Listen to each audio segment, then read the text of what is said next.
guys, it's Ashley and Carlton from Unspoken Vows. Thank you guys so much for joining us this week. We are continuing our Money Matters series, but we wanted to do something a little bit different this week. We got you guys to submit some of your questions as it relate to money and marriage and finances, and we were going to come together and kind of answer those questions, or at least give our perspectives on it. And let me let you know that our perspective is not the Bible, so please feel free to disagree, kind of chime in and write your comments below. But with all that said, we're going to kind of start off with our first question. Alrighty, what do we got here? So the first question asked by one of the couples is, should both spouses rotate paying bills so that each spouse can kind of get a good overall financial picture of what we have in our marriage? So what do you think? A short answer is yes. I think there should be a bit of a rotation, so may not have to swap back and forth every week or every month on paying the bills or being the one who sets them up. But I feel like both spouses should know what's going on in that area, really just to show that that unity for the couple. So you're in the trenches with the other spouse, so you're not just kind of leaving them hanging and say, hey, you take care of all that money stuff and just let me know when we run out. You don't want to be that person. And also just to be able to pinch hit for them. Say if someone's sick or if your spouse is out of town or something like that, you don't want to be completely caught off guard and not know which way anything is going. Who do we even pay the bills to? When is the mortgage payment due? All those types of things. So there's lots of tactical reasons why you should at least be familiar with it. But also at the same time, it's a partnership. So where one spouse is strong, the other may be weak, and vice versa. So it's a given that both folks may not be as familiar or as inclined to want to do the bills. So the other person should at least be familiar with it. That's what I would say. Well, kind of to add on to that question, what if you have a spouse who just does not want to get involved at all? Like, how do you get the other spouse involved? I would say you just got to tie it to like the bigger picture. I mean, if they don't like the nuts and bolts of the budget or anything like that, they at least have to care somewhat about the strategic goals that you guys are trying to meet. So just say, hey, if you want to take a look at this is what we're wrestling with this month. And if we can get this right, then that'll help us pay for our next vacation or something like that. So I can get excited about the vacation. So take a look at this spreadsheet and say, yeah, well, I tried. But yeah, I would say just tie it to something bigger or something that does interest them might help some. Yeah, I would definitely say, like, for us, I don't really care about the nuts and bolts and paying the bills. No, I don't. You already know that. But when Carlton was in graduate school, I did kind of take on managing the finances and paying the bills. I didn't like it, but I will say it gave me appreciation for what he did do for our family. And now I'll still say I don't like it, but at least I kind of know what he does, and I will appreciate it, and I'm thankful for all he does for us. That's so wonderful. Yeah. Thank you. So next question we got coming up is, should you reduce debt before starting a family? What do you think? I think, you can look at that two ways. As a woman, if I'm getting married later in life and we're trying to have kids, my biological clock is already going to be going off on my head, and I'm thinking, oh gosh, I have, a couple years or however long to have a baby. So I might not be thinking, might not be my forefront of my mind saying, oh, we need to pay down these debts before we have a family.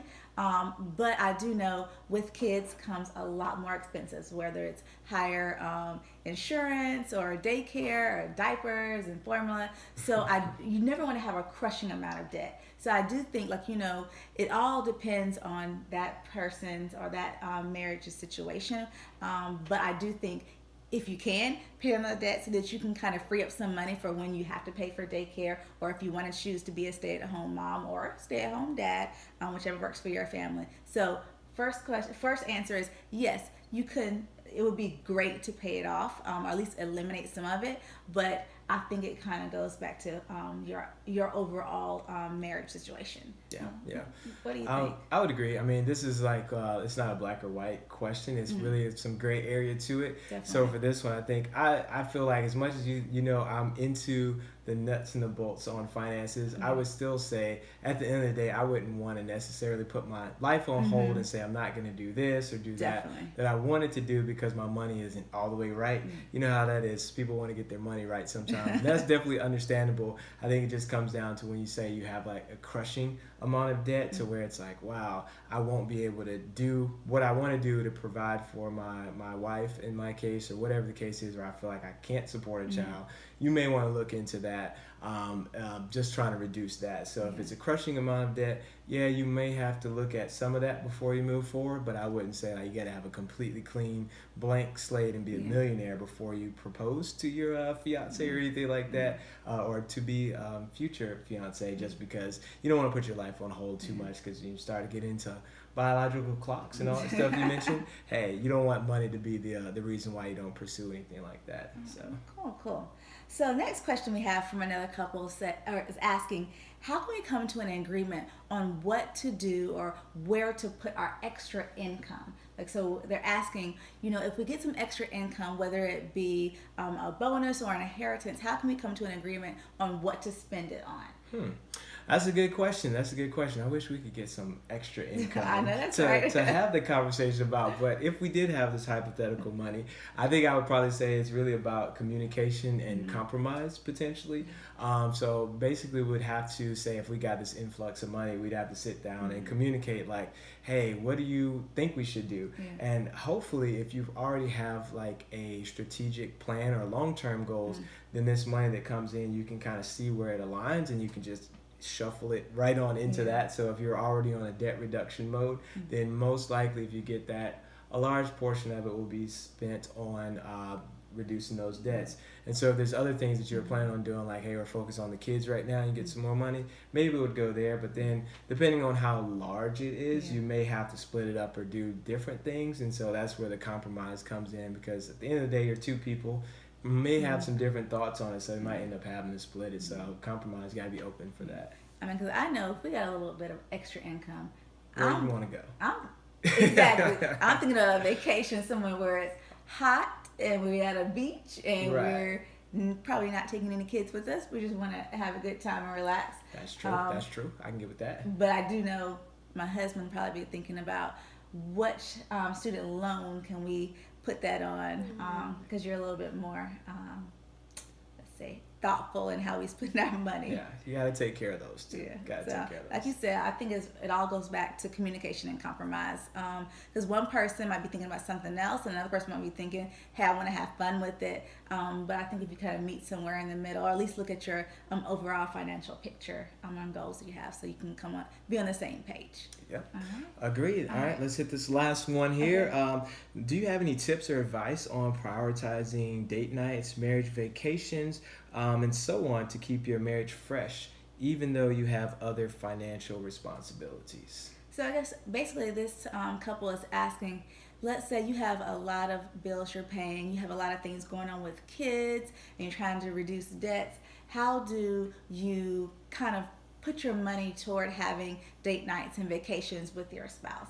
Yeah. I guess for me, what I would think about is it all comes down to kind of budget and prioritize. What is your biggest priority? Do you want to invest in your marriage? So I think when you're talking, whether you budget monthly or you look at the big picture yearly, you need to put, I think, date nights and vacation as a priority. And you need to kind of think about, okay, how much money do we want to really dedicate or invest into our marriage and our family? I know for us, we try to do one vacation a year together, and then one vacation with the kids. That's kind of like our baseline of what we want to do. Now, of course, like right now, we are trying to reduce our debts, our student loan debts. So maybe some of our vacations will have to be put on the back burner. But at the bare minimum, we want to have a date night once a month. So I think you do have to budget and prioritize. Sometimes you have to get creative. Maybe you can't go on that fancy, night out on the town, whether you're having a really nice fancy dinner and things like that.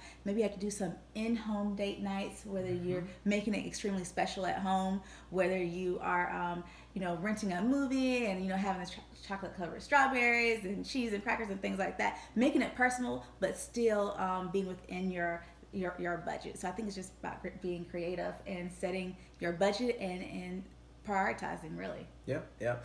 I would agree. I think the budgeting part is probably where it comes in. It's really key to drive that home. It's just when you think about making out a budget, you probably got line items for everything else on there. You probably have clothing budget, getting your hair done, probably got a little Starbucks fund or whatever. So, Yep. I mean, you can invest time and set aside a little bit of money for those. And you should probably do the same thing with your marriage.